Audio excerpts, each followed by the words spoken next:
Patrick, let's talk a little more about massive change. You and I both agree that we are indeed at crossroads with internet, technologies related to biotech, materials, nanoscience, genetics. Everything is changing. And there is potential for massive change to improve lives. But we cannot accomplish all of that if we have the existing organizational architecture. Correct. So let's talk about first what role design can play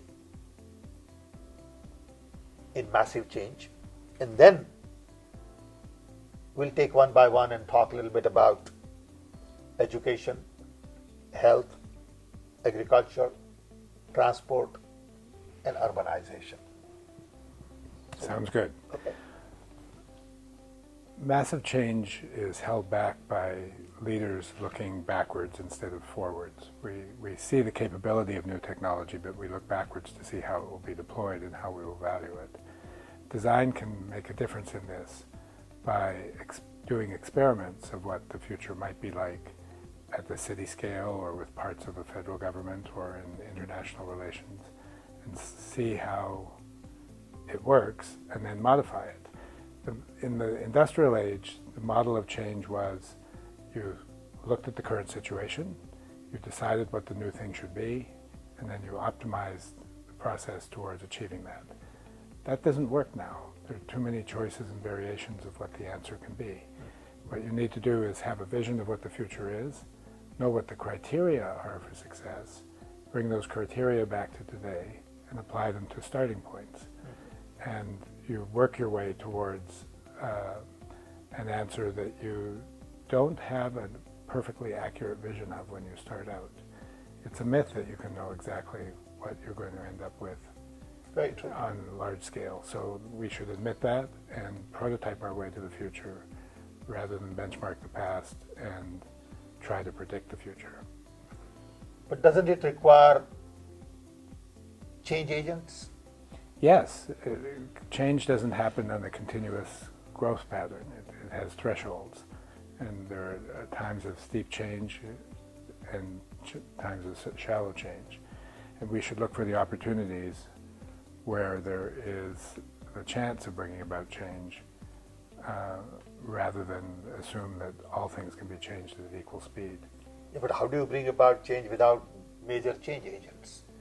You do need the major change agents, but even they can only act even they can only be successful when the time is right for the change to take place. The change won't happen automatically, and change agents can help it be better and faster. But if the conditions aren't set for change, there's not much a change agent can do. So are there special conditions for massive change versus incremental change? Yes, the special conditions are a feeling of fear or pain in the current situation. If you're not feeling fear or pain, there is no reason to bring about the disruption of massive change. People can't bring themselves to it. And what visionaries are is they see the likelihood of fear or pain happening while things are still comfortable for most people. That's what visionaries do. They become frightened before the rest of us. That's an interesting way of looking at it. I never thought like that. Yeah, it's hard to change. People don't like it. Yep. Companies don't like innovation. They'd much rather sell the same thing over and over again. Exactly. And people also don't like change, but they would rather live the same way they have been living. Exactly. Even in things like the Sony Walkman, 100% of the marketing data said that it would fail. People said, not only do I not like it, my friends won't like it. Akio Morita drove it through because he saw that personalized entertainment was going to occur, and he said he would leave the company if it failed. Yeah, it's like I remember people talking about the fact that McKinsey did a study for AT&T on mobile phones, and they came back and said the total market in the country for mobile phone is only about 7 million some odd phones. Yes. Okay. And they had data to prove it. Yep.